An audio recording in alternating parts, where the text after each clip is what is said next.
Sir ऐसा क्यों होता है कि सूरत स्टेशन पे व्यापारी जैसे ही जाता है बड़े बड़े बैनर देखकर भटक जाता है? देखिए ये सोचने वाली बात है यार। बैनर देखे गए हो, उसकी दुकान देखी है आपने, उसका शोरूम देखा है? बाप रे बाप, इतना बड़ा शोरूम, इतनी बड़ी लाइटें। मार्केट में ऐसी कोई दुकान नहीं है जिसका भाड़ा 4 लाख रुपए से नीचे हो। सूरत जैसे मार्केट के अंदर 4 लाख से नीचे कोई मार्केट में दुकान नहीं है। ऐसी हालत है, ऐसी हालत है। ऐसे पार्सल लगते हैं इनके बीच में, और ऐसी हालत है। मशीनें होती है ना दोस्तों, सुबह शाम चलती है खट खट खट खट। दोस्तों आप कभी भी सूरत आते हो तो जैसे आप सूरत स्टेशन पे बाहर निकलोगे ना तो आपको बड़े बड़े बैनर दिखाई देंगे और वहाँ पे लिखा हुआ रहेगा सूरत की नंबर 1 फैक्ट्री। थोड़ा आगे आओगे वहाँ पे भी बैनर दिखेगा सूरत की नंबर 1 फैक्ट्री।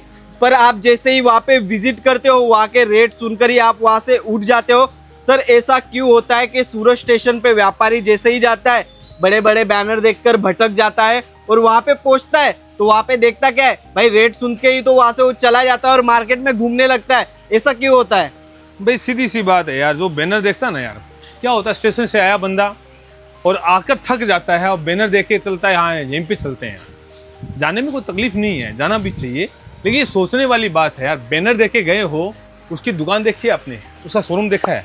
बाप रे बाप, इतना बड़ा शोरूम, इतनी बड़ी लाइटें, फोकस लाइटें, बड़े बड़े सोफे, बड़े बड़े गद्दे, बड़े बड़े लोग, 20 माले की मंजिलें। आपको क्या लगता है यार, इतना सारा खर्चा करने के बाद वो आपको सस्ता देगा? अरे मेरे भाई, मैं आपको बताना चाहता हूँ, उनकी जो दुकानें हैं स्टेशन के पास में है। स्टेशन के पास में दुकानें होने की वजह से उनका भाड़ा खूब जाता है। मैं कहता हूँ खुद की भी है ना, तो भाई प्रोफेशनल टैक्स तो देना पड़ता है, एसएमसी को टैक्स तो देना पड़ेगा, स्टाफ तो देना रखना पड़ेगा, लाइटों का बिल तो देना पड़ेगा। वो तो अपना खुद का नहीं है। इतनी बड़ी बिल्डिंग है, उसका भाड़ा तो जोड़ना पड़ेगा, ईएमआई तो जोड़नी पड़ेगी, बैंक को ब्याज तो देना पड़ेगा, ये सब खर्चे तो देने पड़ेंगे। वहां पे नाना करता महीने के कह रहा हूँ आपको 25 से 30 लाख रुपए का खर्चा है, 25 से 30 लाख का। मार्केट में ऐसी कोई दुकान नहीं है जिसका भाड़ा 4 लाख रुपए से नीचे हो। सूरत जैसे मार्केट के अंदर 4 लाख से नीचे कोई मार्केट में दुकान नहीं है। 4 लाख का भाड़ा दुकान का है। कम से कम स्टाफ का खर्चा करूं तो 2 लाख रुपए स्टाफ का खर्चा है। 4 + 2 लाख, सुनते रहिएगा ध्यान से। 50,000 रुपए देना पड़ता है एसएमसी टैक्स को, जो हमें नगर पालिका है यहाँ पे, उनका हम यूज करते हैं, सड़कें यूज करते हैं, उनको देना पड़ता है। उसके अलावा बिजली का बिल नाना करता है यहाँ पे 20,000 रुपए महीने का आता है। उसके अलावा पानी का खर्चा हुआ, अदर एक्सपेंसेस हुए, मोबाइल का खर्चा हुआ, ब्याज हुआ। सूरत के अंदर सबसे ज्यादा महंगाई जो है वो ब्याज की है। बैंक का ब्याज नाना करता हर व्यापारी 2 से 3 लाख रुपए देता है।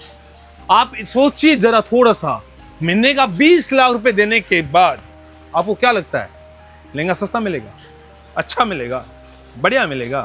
क्या समझ के गए थे कभी मार्केट में अच्छा मिलेगा? अरे मेरे भाई समझो बात को यार, सस्ता कहाँ मिलेगा? जहाँ पे बनता है वहां मिलेगा, या जहाँ बिकता है वहां मिलेगा? वहां मिलेगा जहाँ पे कोई ऐसी नहीं है। ध्यान देखिए, कहीं पे आप देखोगे ना, कहीं ऐसी नहीं दिखोगे।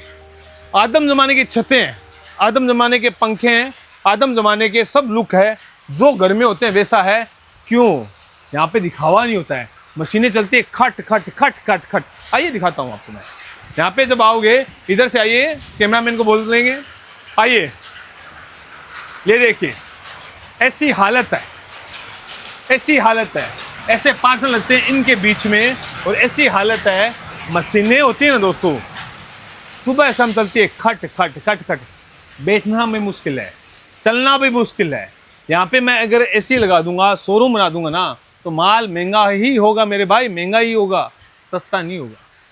फैक्ट्री में सस्ता मिलता है क्योंकि यहाँ पे बनता है, मार्केट में जाके बिकता है। वहाँ पे आप जब जाओगे ना तो एकदम साफ सफाई मिलेगी आपको, चकाचक। ऐसा लगेगा कहीं हम महल में आ गए हो, ऐसा लगेगा कहीं हम चांदनी चौक में आ गए हो, इतनी सफाई।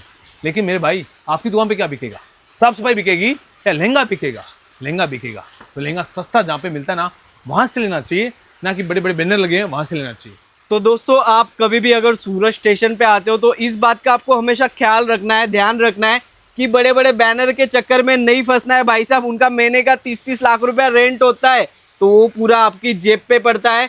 आपको रिद्धि सुमन फैब्रिक का सूरत के अंदर कोई बैनर, कोई बड़ा सा बोर्ड नहीं दिखेगा, क्योंकि यहाँ पे लहंगा सस्ता होता है, कोई उसका खर्चा नहीं होता है, और डायरेक्ट फैक्ट्री रेट में यहाँ पे आपको लहंगे मिलते हैं। Thank you so much sir, आज के वीडियो में ये टॉपिक को कवर करने के लिए और हमारे व्यूवर्स को जागरूक करने के लिए। धन्यवाद। धन्यवाद।